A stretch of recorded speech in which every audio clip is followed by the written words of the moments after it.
Apocalipsis capítulo 3, a partir del versículo 12. Esta es la sexta promesa a la sexta iglesia del Apocalipsis. Es el mensaje a la iglesia de Filadelfia. El texto dice así, versículo 12: al que venciere, yo lo haré columna en el templo de mi Dios, y nunca más saldrá de allí. Y escribiré sobre él el nombre de mi Dios, y el nombre de la ciudad de mi Dios, la nueva Jerusalén, la cual desciende del cielo de mi Dios, y mi nombre nuevo. El que tiene oídos para oír, oiga lo que el Espíritu dice a la iglesia. Al que venciere, lo haré columna en el templo de mi Dios.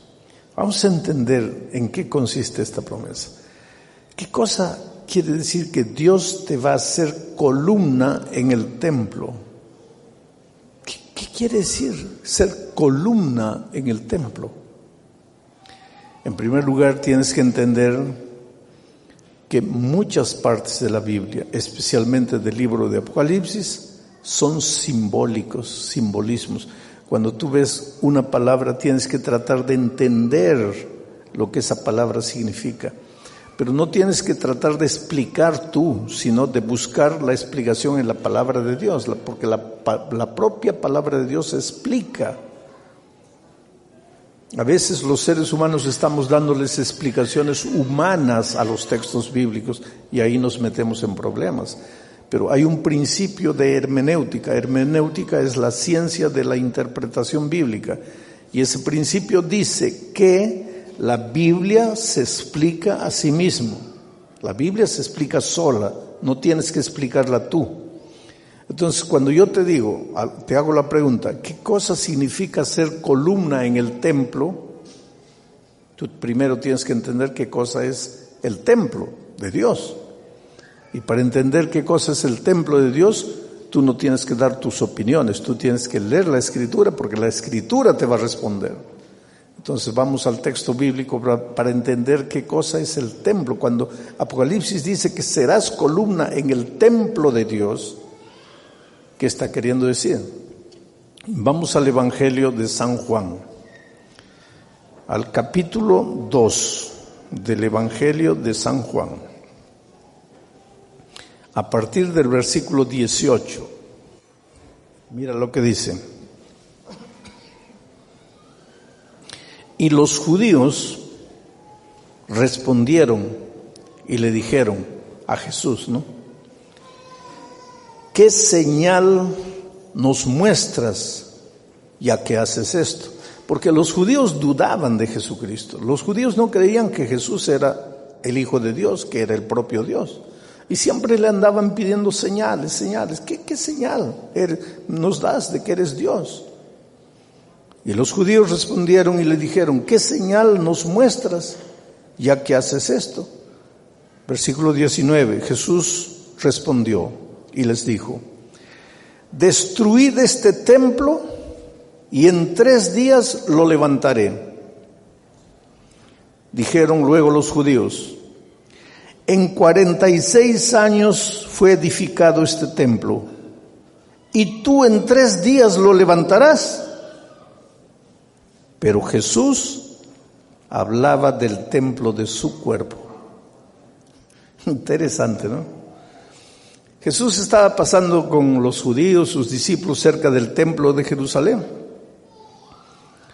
Y los judíos le preguntaron a Jesús, a ver, danos una señal, una muestra, pruébanos que tú eres Dios. Jesús le dijo, destruid este templo y en 3 días yo lo voy a levantar de nuevo.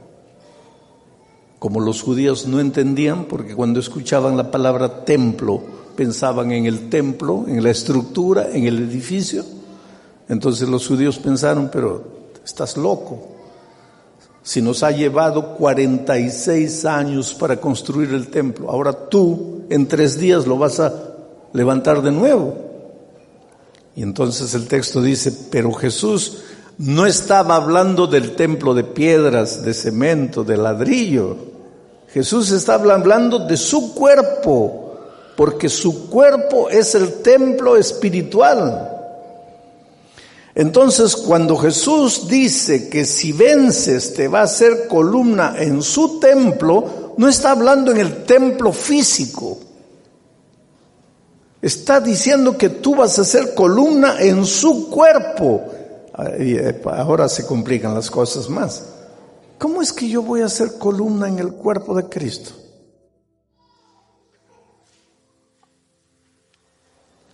Vuelvo a repetir. Deja que la Biblia explique, porque la Biblia explica todo. No trates de tú dar tus ideas particulares, humanas. Deja que la Biblia explique. Y entonces ahora vamos al texto bíblico de Primera a los Corintios capítulo 12. Y vamos a leer a partir del versículo 12 y dice así: porque así como el cuerpo es uno y tiene muchos miembros, pero todos los miembros del cuerpo, siendo muchos, son un solo cuerpo, así también Cristo. Porque por un solo espíritu fuimos todos bautizados en un cuerpo, sean judíos o griegos, sean esclavos o libres, y yo diría sean guatemaltecos o hondureños o salvadoreños o mexicanos o cubanos o brasileños o alemanes o americanos. Trata de entender lo que Pablo está diciendo aquí. Pablo dice así: la iglesia es como un cuerpo. La iglesia es como el cuerpo espiritual de Cristo. Y así como un cuerpo tiene ojos, tiene oídos, tiene manos, tiene pies, tiene riñones, tiene hígado. El cuerpo tiene muchos miembros, pero todos los miembros son un solo cuerpo. Así también es con Cristo, con el cuerpo espiritual de Cristo, con su iglesia. Su iglesia es el cuerpo, el símbolo del cuerpo de Cristo. Y así como un cuerpo físico tiene muchos miembros, la iglesia espiritual también tiene muchos miembros. Ahí está un miembro, ahí está otro miembro, ahí está otro miembro. Ahí está. Cada uno de nosotros somos un miembro del cuerpo de Cristo, del templo de Cristo. Y es interesante. ¿Qué miembro del cuerpo de Cristo eres tú? Riñón, corazón, pulmón, hígado. Es interesante esta figura, porque en el cuerpo de Cristo a veces los miembros que más aparecen son los que menos trabajan. Y los que más trabajan a veces nunca aparecen. Y eso es así en la vida también. ¿Alguna vez tú has visto una muchacha andando con la foto de su riñón? ¿Ah? Mira mi riñón. ¿No? Pero has visto a una muchacha andando con la foto de sus ojos. Mira mis ojos, azules, bonitos, verdes. Ahora yo te hago una pregunta. ¿Un cuerpo puede vivir sin ojos? ¿Puede vivir sin ojos? ¿Y sin riñón puede vivir? ¿Qué es más importante en el cuerpo, los ojos o el riñón? Pero nadie anda con la foto de su riñón. Todos andan con la foto de sus ojos. ¿Qué está queriendo decir esto? Que a veces en la iglesia los que más aparecen no son los más indispensables. Y a veces los más indispensables nunca aparecen. Cuando tú entras a la iglesia tienes que tener conciencia de eso. Por ejemplo, en esta campaña evangelística, ¿quiénes están trabajando? Mira, ¿quién levantó esos focos con las lámparas? ¿Quién está atrás de las cámaras? ¿Quién está en los computadores? ¿Quién controla el sonido? ¿Quién limpió la iglesia? ¿Quién colocó las flores? ¿Ah? ¿Quién visita a las personas en las casas para estudiar la Biblia con ustedes?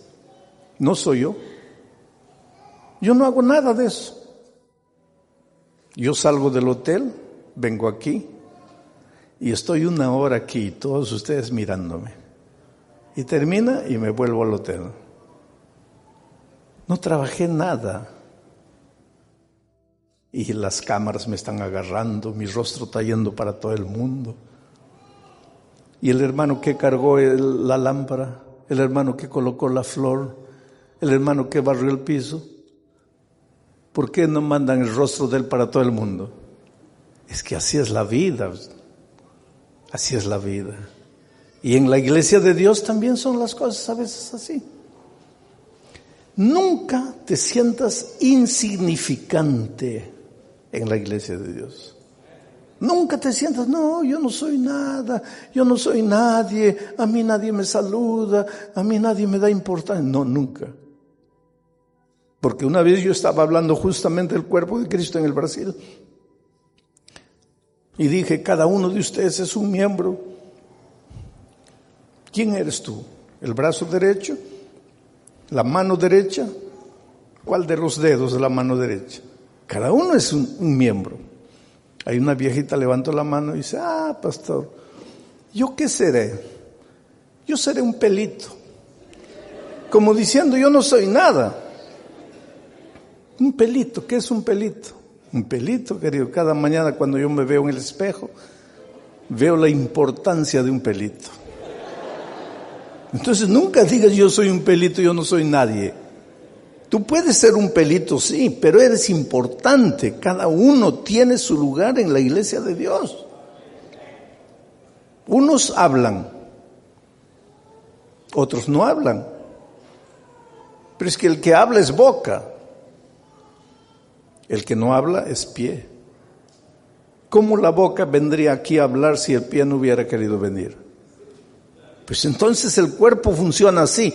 Todos los miembros, cada uno desde su punto de vista, desde su esquina, trabaja, colabora y ahí el cuerpo funciona.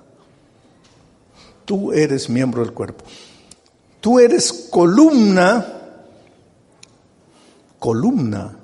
¿Para qué sirve la columna? Porque en la columna se sostiene toda la estructura. Tú eres columna del templo de Dios. Pero para eso, mira lo que tienes que hacer. Ahí vamos a volver a leer el texto de 1 Corintios 12. Porque así como el cuerpo es uno y tiene muchos miembros, pero todos los miembros del cuerpo, siendo muchos, son un solo cuerpo, así también es Cristo. Porque por un solo espíritu fuimos todos bautizados en el cuerpo de Cristo. La única puerta de entrada para ser columna en el templo de Dios es el bautismo. Esa es la puerta de entrada para que seas columna en el templo de Dios. ¿Y por qué la promesa a la iglesia de Filadelfia dice, al que venciere yo lo haré columna en mi templo? ¿Por qué? Porque tienes que vencer. ¿Vencer qué? Vencer el miedo, vencer el preconcepto, vencer las dudas, porque las grandes dificultades que tú tienes para bautizarte son las dudas. Porque muchos de ustedes ya están estudiando la Biblia, pero piensan así, ¿será que me bautizo? Y si me bautizo, ¿no estaré cometiendo un error? Después me voy a arrepentir de ese error. ¿Será que esta es la iglesia? Hay tantas iglesias en el mundo. ¿Será que estoy haciendo bien? ¿Será que no estoy haciendo bien? O entonces tú te preguntas así, pero yo ya fui bautizado por inmersión en otra iglesia, ¿y ahora por qué me quieren bautizar de nuevo? O entonces otra interrogación que entra a tu mente y te dice así, Pero cuando yo era un bebito de 6 meses me bautizaron. Entonces yo ya estoy bautizado. ¿Por qué tengo que bautizarme de nuevo? Interesante que la Biblia responde a todas las preguntas. A todas las preguntas. Y la Biblia presenta las características de un bautismo auténtico, verdadero. Y te voy a mencionar algunas características. Mateo 28, cuando el Señor Jesús da la misión, mira lo que dice. Vamos a Mateo 28. Voy a gastar un poco de tiempo, pero tengan paciencia porque ustedes necesitan saber estas cosas. Mateo capítulo 28, versículo 18 en adelante dice: y Jesús se acercó y les habló diciendo: toda potestad me es dada en el cielo y en la tierra.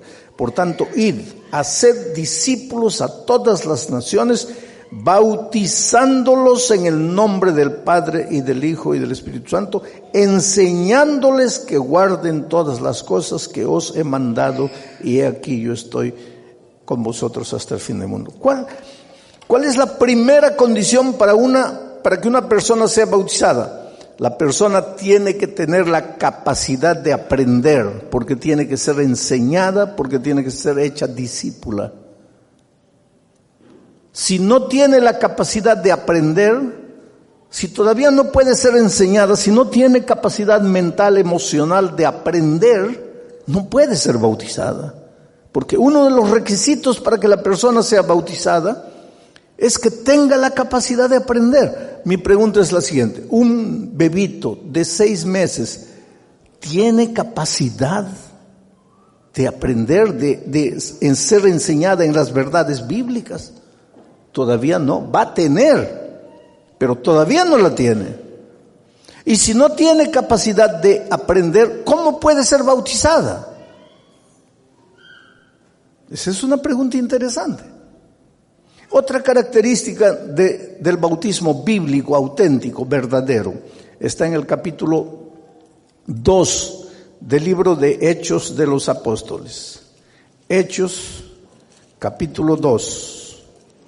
Mira lo que dice ahí. En el versículo 38,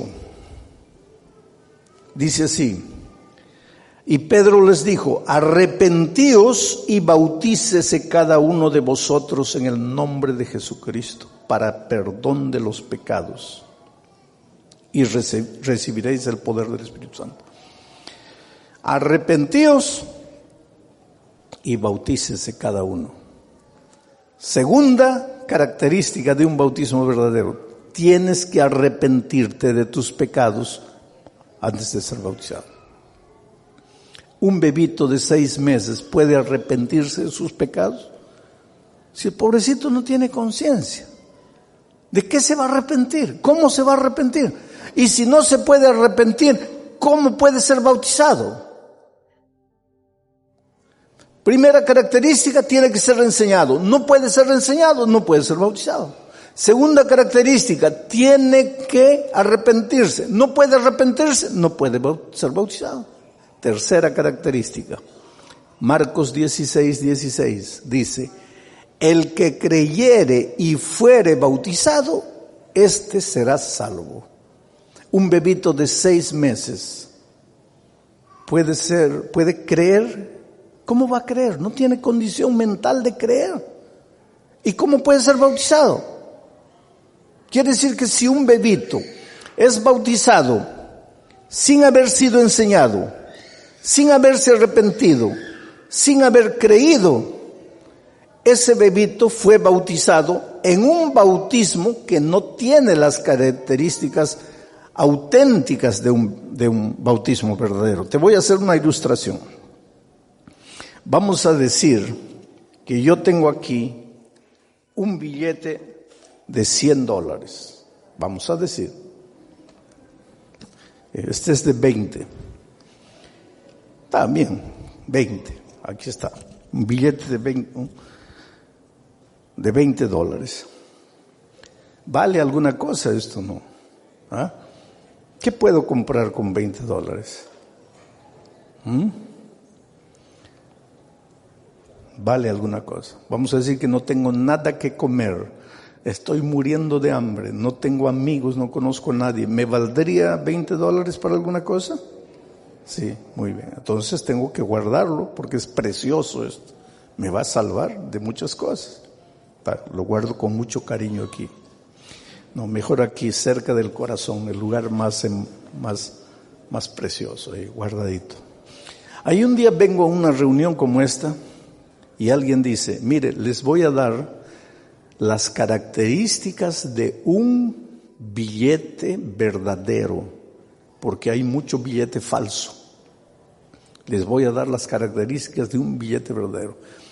Primera característica, si pasas el dedo por el papel no es fino, el papel es medio asperito. Primera característica. Segunda característica, si tú estrujas el papel y lo sueltas, él inmediatamente se abre. Si no se abre, es falso. Si se abre, es verdadero.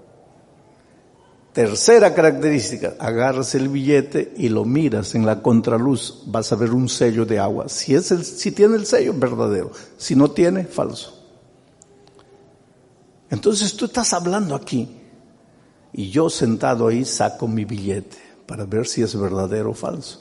Primera característica, el papel tiene que ser medio áspero y yo paso fino completamente y me comienzo a asustar. Ay, Dios mío. Segunda característica, si tú lo aprietas y lo sueltas, tiene que soltarse rápido y el billete no se suelta. Ay. Tercera característica, si lo miras atrás, luz tiene que tener el sello. Y yo miro, no tiene el sello. ¿Cuánto vale mi billete? Entonces ahora tú me dices, pastor, yo me bauticé cuando tenía 6 meses. Muy bien. ¿Fuiste enseñado? No. ¿Te arrepentiste? No. ¿Creíste? No. Entonces, ¿cuánto vale tu bautismo? No estás bautizado. Entonces no digas, me voy a bautizar de nuevo. ¿Qué te vas a bautizar de nuevo si nunca te bautizaste? En las características del bautismo bíblico, no te bautizaste. Pero ahora viene Pablo y dice, yo te haré columna, viene el ángel a la iglesia de Filadelfia y le dice, yo te haré columna en el templo de mi Dios. Vas a ser un miembro del cuerpo de Cristo. Vas a formar parte del templo espiritual de Dios, pero para eso tienes que entrar al tanque del bautismo, porque es a través del bautismo que se entra al templo de Dios. Y para eso tienes que vencer. ¿Vencer qué? Tu preconcepto. Porque ahora comienza el miedo. Ay, pero si yo me bautizo, mi pobre mamá que ya murió, ¿cómo se va a sentir la pobrecita si ella me bautizó a los 6 meses? ¿Tú te das cuenta de lo que tienes que vencer? Vas a tener que vencer. Por eso dice, al que venciere yo lo haré columna en mi templo, porque tienes que vencer temores, preconceptos y muchas cosas. Ahora, hay personas que se han bautizado con un conocimiento parcial del Evangelio. Ya conocían la Biblia, ya conocían la gracia maravillosa de Cristo y se bautizaron por inmersión. Pero después descubrieron otras verdades de la Biblia, Entonces yo te voy a leer aquí lo que dice. ¿Se me cayó? Bueno, gracias. Hechos capítulo 19. Pablo llegó a Efeso y encontró gente que ya se había bautizado. Ya había sido bautizada por inmersión en el agua, pero había sido bautizada con un conocimiento parcial del Evangelio. Mira, la historia dice así. Aconteció que entre tanto que Apolos estaba en Corinto, Pablo, después de recorrer las regiones superiores, vino a Efeso Y hallando a ciertos discípulos les dijo: ¿recibisteis el Espíritu Santo cuando creísteis? ¿Oísteis hablar del Espíritu Santo? ¿Sabéis lo que es el Espíritu Santo? Y ellos le dijeron: ni siquiera hemos oído si hay Espíritu Santo. O sea, ellos habían sido bautizados por inmersión, pero nunca habían escuchado el tema del Espíritu Santo. No sabían nada, no habían oído nada. Versículo 3. Entonces Pablo les dijo: ¿en qué pues fuisteis bautizados? Ellos dijeron: en el bautismo de Juan. Dijo Pablo: Juan bautizó con bautismo de arrepentimiento, diciendo al pueblo que creyesen en aquel que vendría después de él, esto es, en Jesús el Cristo. Cuando oyeron esto, ellos fueron bautizados de nuevo en el nombre del Señor Jesucristo. Aquí está una cosa interesante. Creyentes que ya se habían bautizado por inmersión, pero no habían conocido todas las verdades bíblicas. Y cuando Pablo llega y les dice: pero ustedes ya conocen el tema del Espíritu Santo, ellos dicen: ni siquiera hemos oído hablar de este tema, pero aquí está, mira, aquí está. Entonces, ¿cómo se bautizaron ustedes? Pues con el conocimiento que teníamos, que Juan nos enseñó. Y después que Pablo les explicó todas las verdades, ahora ellos se bautizaron de nuevo en el nombre del Señor Jesucristo. O sea, si tú has sido bautizado con un conocimiento parcial del Evangelio, pero después llega un conocimiento mayor del Evangelio, no tengas miedo de bautizarte, aunque te hayas bautizado por inmersión.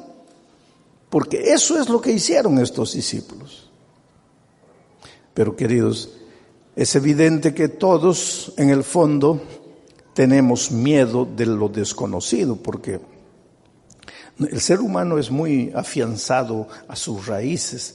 Entonces, bautizarse quiere decir salir de lo que conoces y pisar en lo que no conoces.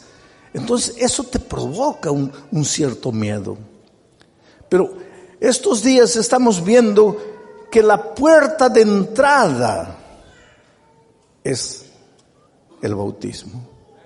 Y por eso, si tú todavía no te has bautizado en el bautismo auténtico de la Biblia, o si te has bautizado por inmersión con un conocimiento parcial del Evangelio, pero ahora llegó el conocimiento completo del Evangelio, no tengas miedo en bautizarte. Sabes que a veces Dios llama, y tú no quieres. Dios sigue llamando. Dios te llama con tanto amor, con tanto cariño, ¿sabes? Pero el ser humano dice no. Y Dios insiste. Y yo no sé hace cuánto tiempo tú estás conociendo la palabra de Dios y estás diciéndole no al Señor Jesucristo. Una vez una señora me invitó a su casa. Ella era miembro de iglesia. El esposo no quería saber nada de la iglesia. El esposo literalmente odiaba a los adventistas, odiaba a los pastores.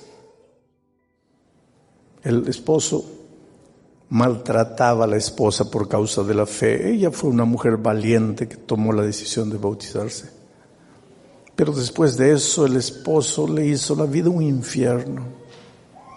Y cuando yo llegué a aquella ciudad hace muchos años, ella inocentemente pues pensó: si el pastor Bullón viene a comer a mi casa y habla con mi esposo, yo sé que Dios va a usar al pastor para tocar el corazón de mi esposo. Pobrecita, ella desde su punto de vista humano pensó: esa es la salida. Pero decía: ¿cómo lo traigo al pastor Bullón? ¿Cómo lo traigo a mi casa al pastor Bullón? Entonces usó un argumento que yo no pude rechazar, porque me dijo así: mire, mi esposo, todos los pastores lo conocen, él no quiere saber nada de la iglesia adventista, él odia a los pastores, odia a la iglesia, pero a usted, él lo quiere.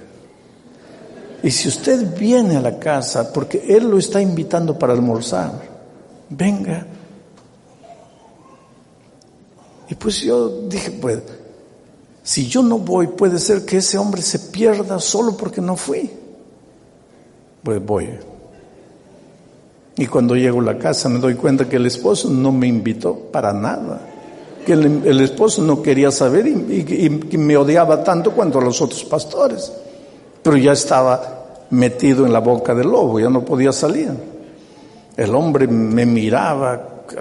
No, era un ambiente horrible, porque él no me quería, él no decía bienvenido, yo estaba contra la voluntad de él, pero ella, pobrecita, me llevó engañándome para ver si tocaba el corazón del esposo.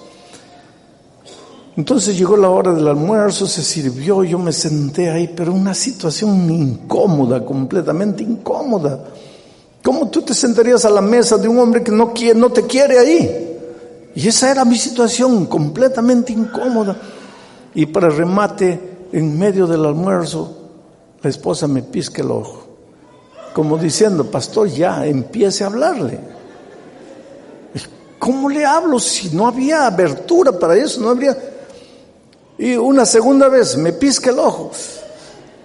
Y yo dije, no, si el hombre se da cuenta que ella me está piscando el ojo, aquí nos mata a los dos.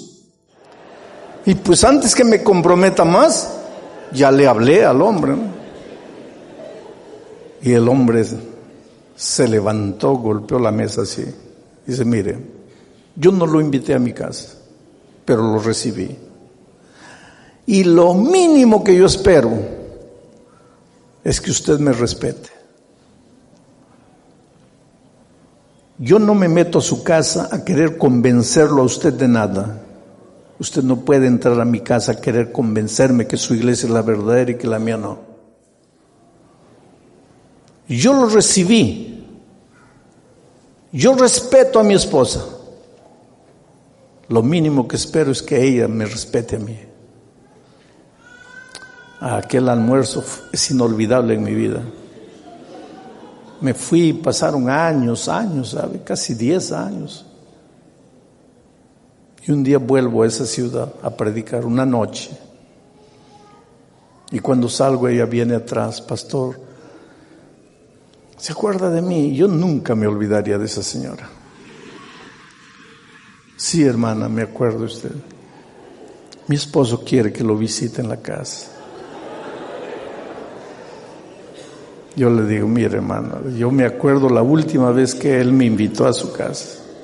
No, pastor. Y ahí empezó a llorar. Y me dice, ahora sí, pastor. Él está bautizado, él es miembro de iglesia, solo que él no puede caminar. Y especialmente en el invierno, así en el frío, le duelen los huesos, él no puede. Él cuánto hubiera querido venir. Porque él quiere pedirle perdón por lo que le hizo hace años. Yo le digo, pero hermana, ¿cómo finalmente él se bautizó? ¿Cómo? Me dice, pastor, es una historia dolorosa. Mi esposo no quería saber nada de Jesús, usted sabe, pero una noche, borracho, venía de una fiesta, ebrio, dirigiendo su carro, salió de la carretera. No murió, pero quedó 8 meses entre la vida y la muerte. En ese tiempo el socio de la empresa de él se apoderó de la empresa. Cuando él salió condenado a una silla de ruedas para el resto de la vida. Y se dio cuenta que había perdido la empresa, que el socio bandido se apoderó de la empresa. Para la recuperación de él tuvimos que vender propiedades, no tenemos nada, vivimos en una pequeña casa. Y un día, pastor, yo entré a la casa, lo encontré llorando. Le dije, ¿qué te pasa?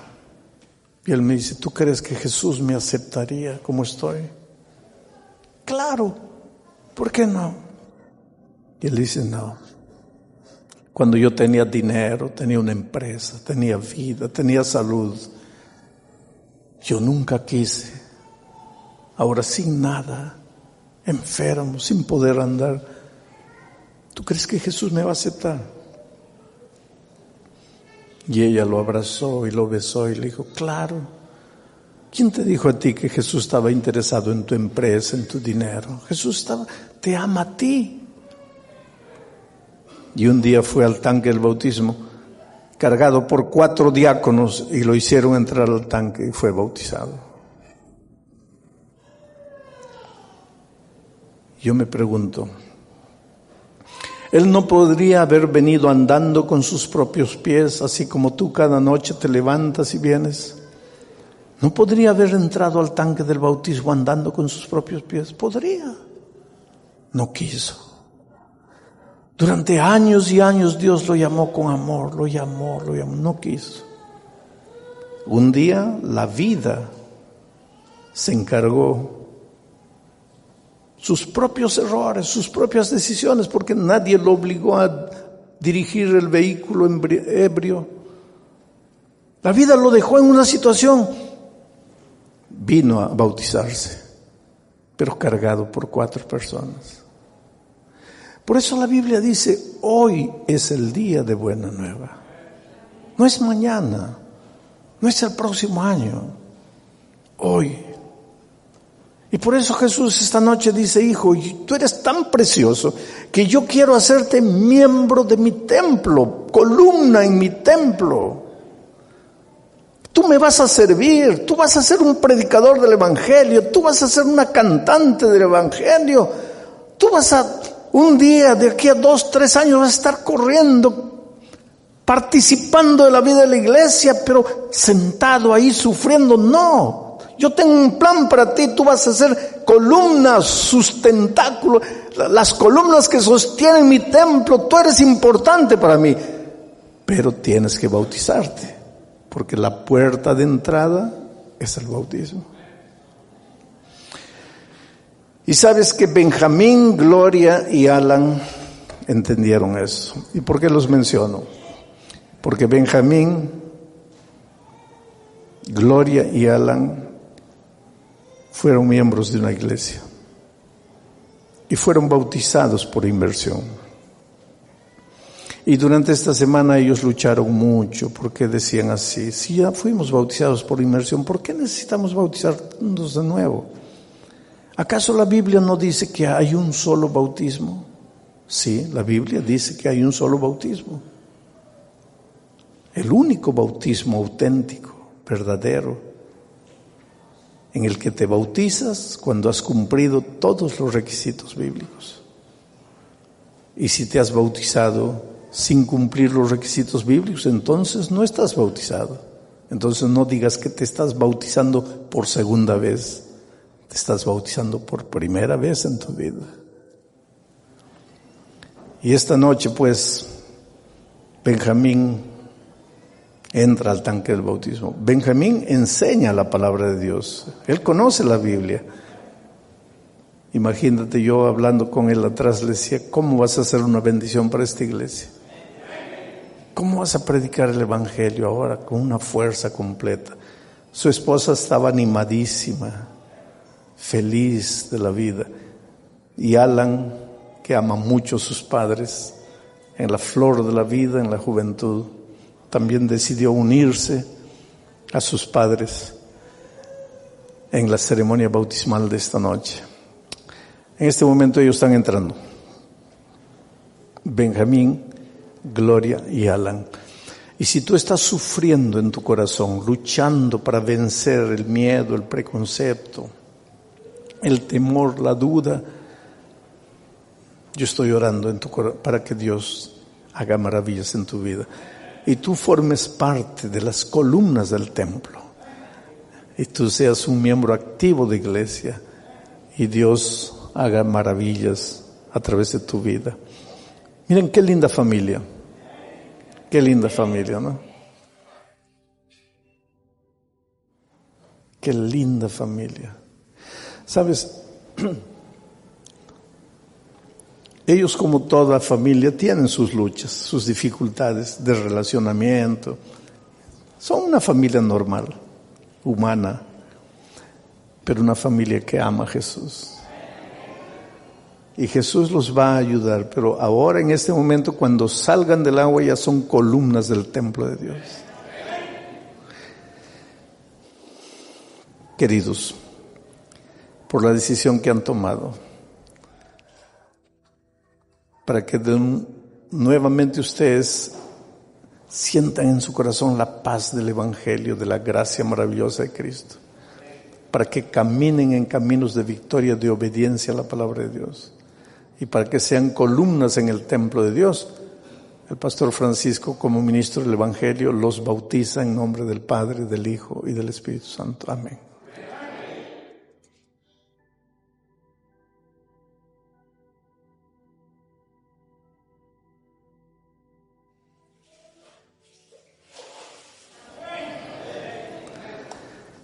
Qué bonito, ¿no?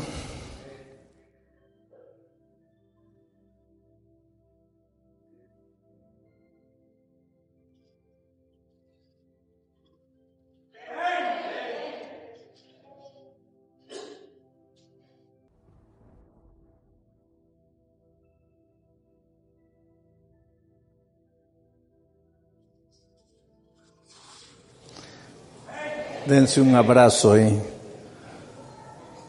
Quiero que se den un abrazo así, muy bien. Qué bonito, ¿no?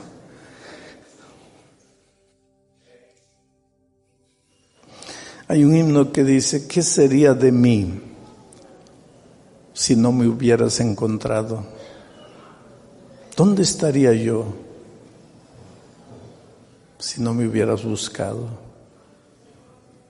Sería como un pájaro herido, vagaría sin rumbo, sin dirección.